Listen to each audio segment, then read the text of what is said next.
what freedom of maneuver does a head teacher have in order to try and counter the embedded hierarchy of esteem between different ways of knowing in the curriculum?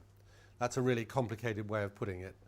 But it's like that those different forms of esteem for different kinds of intelligence, you might say, different ways of knowing. You could cast it in terms of Howard Gardner's multiple intelligences, with kind of, you know, the most abstract and logical, the maths and science at the top, and then somewhere down the bottom.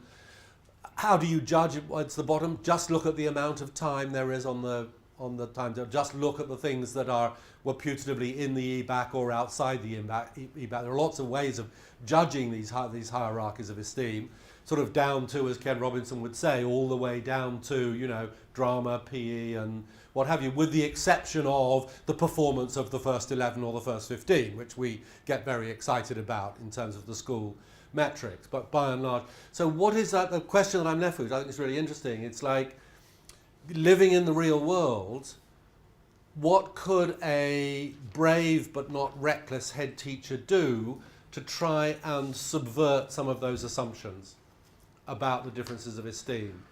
For example, I'm thinking about someone I was talking to yesterday who's an educator from the US and Canada, talking about, I don't think it was High Tech High, which everybody has talked about to death, but something a bit like that, about a school where everybody is obliged to do physical and practical and hands-on things, however bright you are. So breaking the dissociation between some kind of hierarchy of intelligence and different kinds of subjects are good for you, or appropriate for you, or accessible to you at different levels in that hierarchy. And it was very interesting. He was talking about a school where it's like, you know, if you're going to go to Stanford or Princeton, you still have to have, you know, shown that you can take a bicycle to bits and put it back together again. You can create an interesting artifact with your hands and so on. Something that I know David and Edge have a lot to say about. But it's just somehow or other peeling apart some of those assumptions, isn't it?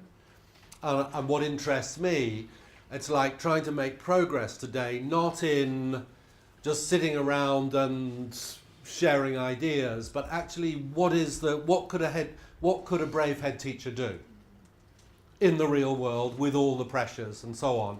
And even if they're only marginal, I think it will be really interesting to discover what those marginal things might be.